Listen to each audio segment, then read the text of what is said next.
Halo with Tactical Response. We just finished up a smaller immediate action medical class that gave us the opportunity to try out some of the new stuff that Rhino Rescue sent us. They sent us their, we ordered their version of the CAT tourniquet on John Willis's recommendation. We've put it through the test of immediate action medical and it stands up. It was easy to use, just as simple as the CATs. Caveat, you do have to order the metal, because if you order the plastic, it's shit. They sent us some of their chest seals and we got to practice using those in class as well.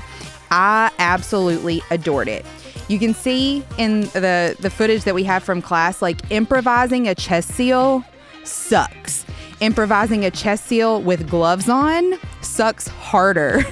And every single person in the class has to go through improvising a chest seal, because we teach like to seal it, burp it, decompress it. But the Rhino Rescue chest seals, they sent them to us to let us try them out.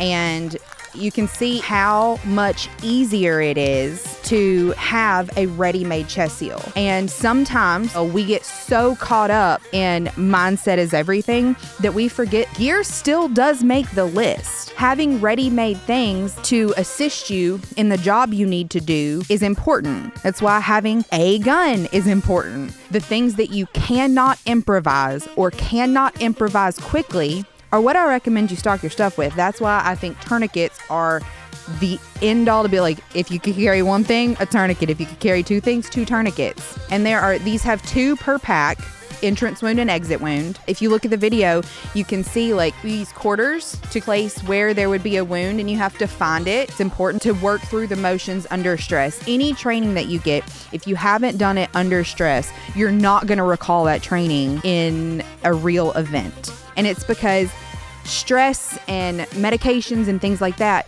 pave neural pathways in our brain. So if it's going to be something stressful, you need to learn it under stress.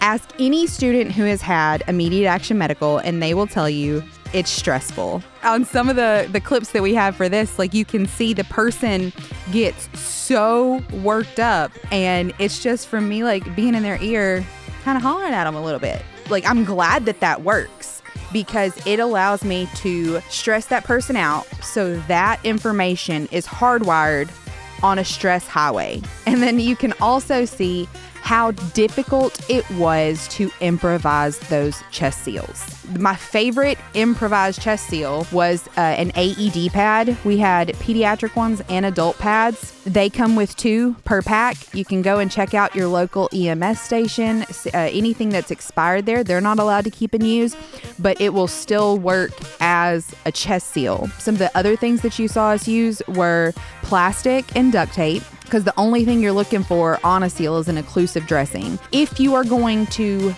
just have the VOC itself, I would also recommend putting in some silk tape.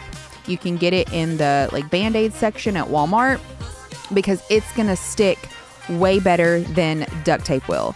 Duct tape does not like sticking to wet and sticky things, and the silk tape is actually designed for wound care, so it's used to sticking to skin or something that might have perspiration or blood or something else on there. Tourniquets, ready-made. Chest seals, ready-made.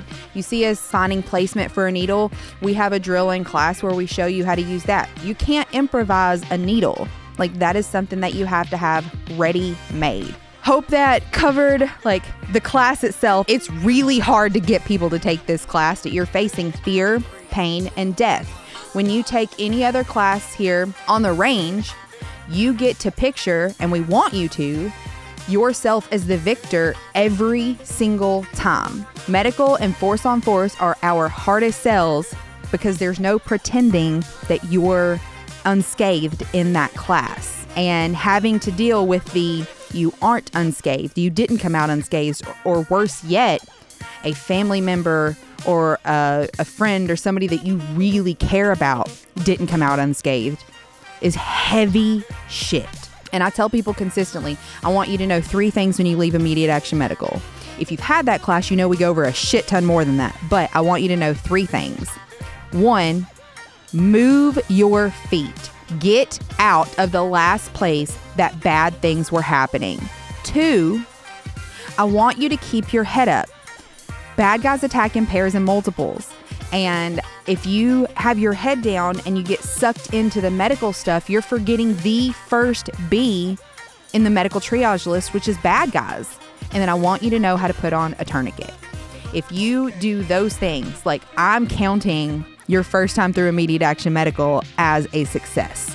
Medical stuff is it's mindset, it's tactics, it's skill, and it's gear. Remember, your responsibility to be ready for the fight never ends.